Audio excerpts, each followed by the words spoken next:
Assalamu alaikum to all. Welcome to my channel Change World with Hard Work. Today इस Sunday और Sunday वाले दिन don के editorial के साथ ये यूएस का भी पोर्शन आता है, तो इसलिए मैंने आज इसको सिलेक्ट किया है। और इसमें भी मैंने स्मोकर के कॉर्नर को सिलेक्ट किया है, जिसमें मैं आप लोगों को शो करती हूँ। ये है स्मोकर का कॉर्नर जिसको मैंने सिलेक्ट किया है, जिसमें एक बहुत इम्पॉर्टेंट आर्टिकल आया है रिलेटेड टू अफ़गानिस्तान। तो आज मैं इसके ऊपर डिस्कशन करूँगी और आप लोगों को बताऊँगी कि इसको हम किस वे में इस इंफॉर्मेशन को एक्सट्रैक्ट करके यूज़ कर सकते हैं। So let's get started. सबसे पहले हम ये स्टेटमेंट पढ़ लेते हैं। A combination of internal forces and external influences shaping present-day Afghan nationalism threatens to plunge the country into what it was before the 19th century. Internal जितनी भी forces हैं अफ़गानिस्तान के अंदर और एक्सटर्नल इन्फ्लुएंसेस जो अफ़गानिस्तान के अंदर हो रहे हैं, उसकी वजह से ये पॉसिबल है कि Afghanistan back towards 19th century चला जाए, जहाँ जब वो 19th सेंचुरी से पहले जो सिचुएशन थी, हो सकता है कि अब वो दोबारा पैदा हो जाए जैसे हालात नज़र आ रहे हैं। अब हम इसके अंदर मज़ीद फ़र्दर पढ़ेंगे तो इस स्टेटमेंट का कॉन्सेप्ट हमें क्लियर हो जाएगा। इसके इंट्रोडक्शन में सबसे पहले तो इन्होंने नेशन और मॉडर्निटी का कॉन्सेप्ट दिया हुआ है। वो कह रहे हैं कि क्या अफ़गानिस्तान वाकई एक नेशन है, अफ़गान वाकई एक नेशन है। ये क्वेश्चन हमें ना सिर्फ अफ़गान से बल्कि सारी नेशन से पूछना चाहिए जो इस वक्त एग्जिस्ट कर रही हैं, क्योंकि नेशन का कॉन्सेप्ट ही 250 ईयर्स पहले आया था, ये उससे पहले का कॉन्सेप्ट नहीं है। अब नेशन के अंदर जो है मॉडर्निटी का कॉन्सेप्ट उन्होंने बताया हुआ है कि मॉडर्निटी किसे कहते हैं। मॉडर्निटी कहते हैं कि जो हमारे पहले आइडियाज़ थे, पुराने ख़यालात थे, इकनॉमिकली पॉलिटिकली, उनको हमने मॉडर्न जो हमारे मॉडर्न जदीद जो ख़यालात हैं, जदीद जो अतवार हैं, उनके साथ हमने इसको चेंज कर दिया, तो हम इसे कहते हैं कि ये मॉडर्निटी का कॉन्सेप्ट है। नाउ द क्वेश्चन इज़ कि मॉडर्निटी बेसिकली है क्या, मॉडर्निटी कहाँ से आई है। तो मॉडर्निटी जो है वो वेस्ट की एक प्रोडक्ट है। ये जो ख़याल है ये वेस्ट की तरफ से ही आया है, लेकिन वेस्ट वालों ने भी इसे प्रॉपर फॉर्मुलेट नहीं किया था, बल्कि वहाँ पर कुछ ऐसी सिचुएशंस पैदा हो गई थी, कुछ ऐसे हंगामी हालात पैदा हो गए थे कि जिनकी वजह से इसको ज़रूरी समझा गया। अब यहाँ पर उन्होंने मोनार्की का कॉन्सेप्ट दिया है, क्योंकि यहाँ पर वो हमें बता रहे हैं emergence of nation state between different Nations, between British, between Europe और ब्रिटिश के दरमियान जब कॉलोनियल इराज थे, तो तब वहाँ पर मोनार्की का कॉन्सेप्ट क्या कहता था, डिक्टेटरशिप, और किस तरह से स्टेट बनी और किस तरह से स्टेट के बाद नेशन स्टेट बनी। तो मैं मैं आप लोगों को स्टेप बाय स्टेप इसको समझा देती हूँ। फ़र्स्ट ऑफ़ ऑल कॉलोनियल इराज़ थे, कॉलोनियल इराज़ के बाद सोसाइटीज़ बनी, सोसाइटीज़ के बाद मोनार्की का कॉन्सेप्ट आया, और चर्च का एक कॉन्सेप्ट था जिसमें पॉप्स जो थे वो क्राउन बनाते थे। और उसके बाद जब मोनार्की का कॉन्सेप्ट गुजरा तो डिक्टेटरशिप का आया, डिक्टेटरशिप का गुजरा तो फिर स्टेट का कॉन्सेप्ट आया, और उस स्टेट को नेशन स्टेट में कन्वर्ट किया गया with the passage of time. अब हम वेस्टर्न मॉडर्निटी की बात कर लेते हैं कि वेस्टर्न मॉडर्निटी बेसिकली कहाँ से अख़ज़ हुई, कहाँ से मशरूम हुई। तो जब हम बात करते हैं यूरोपियन कॉलोनीज़ की, कि यूरोप के अंदर बहुत सी ऑर्गेनाइज्ड कॉलोनीज़ थी जो प्री मॉडर्न जितनी भी फॉर्मुलेशन थी उसके ऊपर काम कर रही थी, जबकि यूरोप के बाहर जो कॉलोनीज़ थी उन्होंने अपने आप को मॉडर्नाइजेशन स्टेट में ढालना स्टार्ट कर दिया, जबकि जो ऑर्गेनाइज्ड कॉलोनीज़ थी उन्होंने यही सोचा कि उनको कोई भी कम्पीट नहीं कर सकता, और इस वजह से उन्होंने जो है वहाँ से डिफ़ीट उनको हुई। और ये एक पावरफुल कॉन्सेप्ट था, जो यूरोप के बाहर जितनी भी कॉलोनीज़ थी जिन्होंने अपने आप को मॉडर्नाइज़ किया, और वो कॉलोनीज़ जो वेल ऑर्गेनाइज थी वो इनसे डाउन चली गई, क्योंकि उन्होंने अपने आप को with the passage of time modernity के कॉन्सेप्ट के ऊपर बिल्डअप नहीं किया। अब वो नेशन की बात कर रहे हैं कि जब हमने किसी भी नेशन को फॉर्म करना हो तो ये एक बहुत ज़्यादा कॉम्प्लेक्स टास्क होता है, क्योंकि हमने पूरी सोसाइटी को, लोगों को एक अम्ब्रेला के नीचे लेकर आना होता है, जिनका सेम रिलीजन हो, जिनकी सेम लैंग्वेज हो, सेम टेस्ट हो, ऑर्गेनिक होमोजेनिटी हो, यानी सेम अतवार हो, सेम आदात हो। तो ये बहुत ज़्यादा टफ हो जाता है नेशन को बनाना।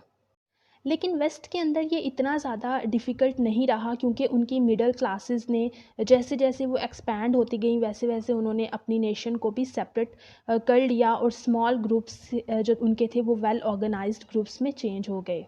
अब यहाँ से अफ़गानिस्तान की नेशनलिज़म के ऊपर बात हो रही है कि अफ़गानिस्तान की नेशनलिज़म पे बहुत सी स्टडीज़ हुई हैं, और कुछ स्टडीज़ ने ये कहा है कि पहले तो अफ़गान नेशनलिज़म एमर्जेंस थी, और जब री एमर्जेंस हुई तब तालिबान का जो कॉन्सेप्ट है वो मार्च से वजूद में आया था।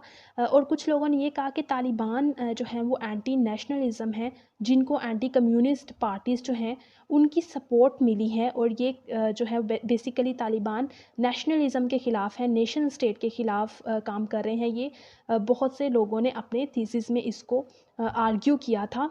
अब हम 19th सेंचुरी से पहले के अफ़गानिस्तान की बात कर लेते हैं कि 19th सेंचुरी से पहले अफ़गानिस्तान के अंदर कौन सी नेशन थी, किस तरह से अफ़गानिस्तान जो है वो नेशनलाइज हुआ, फिर दोबारा से रिपब्लिक बना, और रिपब्लिक के बाद अफ़गानिस्तान को कौन से ख़तरात लाहिक हुए, कौन से उन्होंने सर्वाइवल किया जो वो स्टिल कर रहे हैं, और जिनकी वजह से हो सकता है कि आपस में उनके इख्तलाफात इतने बढ़ जाएं कि वो दोबारा से जो है वो इसी सिचुएशन में चले जाएं जहाँ पे वो 19th सेंचुरी से पहले थे।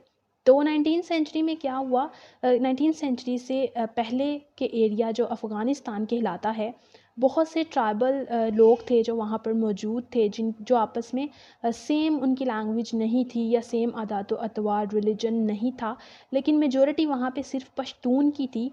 और पश्तून भी थे जो थे वो एक सोसाइटी थी, नेशन नहीं बन रहे थे, क्योंकि वो आपस में ही इख्तलाफात उनके बहुत ज़्यादा थे, लड़ते झगड़ते रहते थे। और जब 19th सेंचुरी आई तो पश्तून बेसिकली ब्रिटिश ने इनको सपोर्ट किया था। अब्दुर्रहमान ख़ान को अमीर ऑफ अफ़गानिस्तान करार दिया था। अब अब्दुर्रहमान ने क्या किया कि बहुत से वायलेंट जो उनके वेज थे वो यूज़ किए थे, और नॉन पश्तून को वहाँ पर रिहाइश का मौका फ़राहम किया, बहुत से गैर कानूनी काम किए, जिसे ब्रिटिश लोगों ने जो है वो बफर किया, उनकी सपोर्ट की। इस तरह ये काम चलता गया। अब्दुर्रहमान के बाद जो है उनके सन हबीबुल्लाह ख़ान आए थे 1901 में, और इसके बारे में उमर सरदार अपनी book culture diversity in Afghanistan में लिखते हैं कि हबीबुल्लाह ने एक कॉलेज फाउंड किया था काबुल के अंदर, जिसको हबीबिया कहते हैं, जो मॉडर्निज़म की एक बुनियाद था कि सिविल सर्वेंट्स वहाँ पर आएंगे और मोनार्की को सर्व करेंगे। अफ़गान जो नेशनलिज़म की जो स्टार्ट था वो भी हबीबिया कॉलेज से ही हुआ था, क्योंकि वहाँ पर वो चाहते थे कि टोटली सॉवरन स्टेट बने।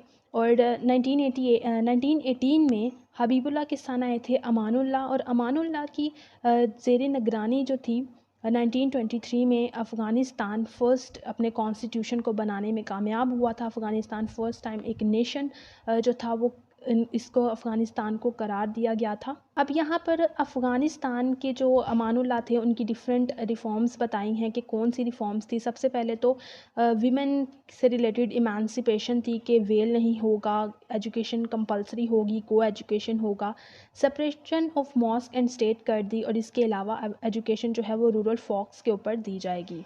अब वो ये कह रहे हैं कि ये भी एक मिक्स ही कंडीशन बन गई कि मॉडर्निज़म भी है, मोनार्की भी है, कॉन्स्टिट्यूशन भी आ रहा है, और सेकुलरिज़म भी है, यानी रिलीजन का भी डिफरेंस आ रहा है। अब 1973 में क्या हुआ कि अफ़गानिस्तान जो है नेशनलिज़म वो एक न्यू स्टेज के ऊपर पहुंच गई, और मोनार्की जो थी वो किंग ज़ाहिर शाह के कज़न सरदार दाऊद की जानिब चली गई, और अफ़गानिस्तान को जो है वो एक रिपब्लिक करार दे दिया गया, मोनार्की का सिस्टम ख़त्म हो गया। जहाँ एक जानिब जो वर्ड थी वो पोस्ट मॉडर्निज़म की तरफ जा रही थी, नेशन स्टेट बन रही थी, वहाँ पर अफ़गानिस्तान जो है वो सडनली रिपब्लिक से सोशलाइज हो गया, और फिर उसके बाद कम्युनिस्ट ग्रुप्स आ गया, और फिर सोवियत फोर्स जो थी 1978 में वो अफ़गानिस्तान में आ गई। यानी अगर हम अफ़गानिस्तान को थ्रू आउट देखें तो कोई भी कंडीशन जो है अफ़गानिस्तान के अंदर वो स्टेबल नहीं रही, और सारी कंडीशंस जो है वो ऊपर नीचे हो रही हैं। अब यहाँ पर इन्होंने अपनी ओपिनियन के तहत अफ़गानिस्तान को 3 वर्जन्स में क्रिएट किया है। पहला वर्जन है कि अफ़गानिस्तान जो इनकी प्री मॉडर्न थी, यानी जो ओल्ड एंशियंट था। दूसरा वर्जन अगर हम देखें तो वो वर्जन है जहाँ पर इस्लामिक आइडियाज़ को लाया गया, प्रॉपर तरीके से नेशनलाइज हुआ अफ़गानिस्तान। थर्ड वर्जन अगर हम देखें तो ये वो है जहाँ पर अफ़गान नेशनलिज़म हिट हुई थी, और जो प्री मॉडर्न टाइम्स के साथ इनके इख्तलाफात चले तालिबान की जो कम्युनिटी है वो इन्हांस हुई।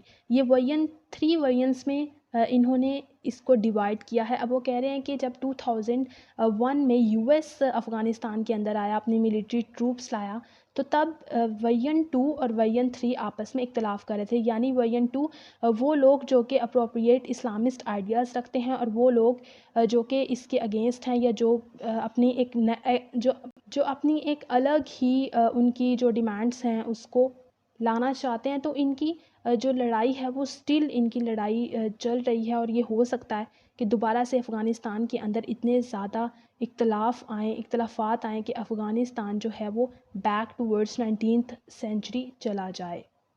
So this was the today's article of smokers corner. ये थोड़ा सा टिपिकल और कॉम्प्लेक्स था, क्योंकि इसमें हमने नेशन स्टेट की भी बात की, फिर एमर्जेंस ऑफ नेशंस की बात की, फिर उसके बाद अफ़गानिस्तान किस तरह से इमर्ज हुआ, नेशनलाइज हुआ, किस तरह से अफ़गानिस्तान दोबारा से सेकुलर स्टेट बना, फिर उसके बाद रिपब्लिक बना, फिर रिपब्लिक के बाद कम्युनिस्ट बना। यानी अफ़गानिस्तान के अंदर कोई भी सिचुएशन जो है वो देर पा नहीं रही, और इसको सर्वाइव ही लोग करते रहे काफ़ी डिकेड से, और अभी तक वो लोग जो हैं सर्वाइव कर रहे हैं।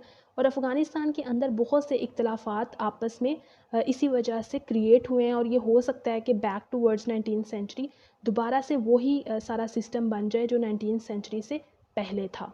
ये कॉन्सेप्ट्स हैं जो मैंने अभी आप लोगों को बताए हैं, इसको मैंने शॉर्ट फॉर्म में कीवर्ड्स की फॉर्म में लिख दिया है, ताकि कॉन्सेप्ट जो है वो ज़्यादा बेटर तरीके से क्लियर हो जाए। आप लोग भी इसको देख सकते हैं, तो आप लोगों को भी ज़्यादा बेटर तरीके से इसका कॉन्सेप्ट क्लियर हो जाएगा, क्योंकि मैंने इसको सीक्वेंस वाइज में ही लिखा हुआ है। सो गाइस, होप सो कि आप लोगों को आज का आर्टिकल पसंद आया होगा, और वीडियो भी अच्छी लगी होगी। अगर आप लोगों को अच्छी लगी तो लाइक कर दें, कमेंट कर दें, और चैनल को सब्सक्राइब कर दें। इंशाल्लाह मैं नेक्स्ट वीडियो के साथ हाज़िर होंगी। तब तक के लिए स्टे ब्लेस्ड। अल्लाह हाफ़िज़।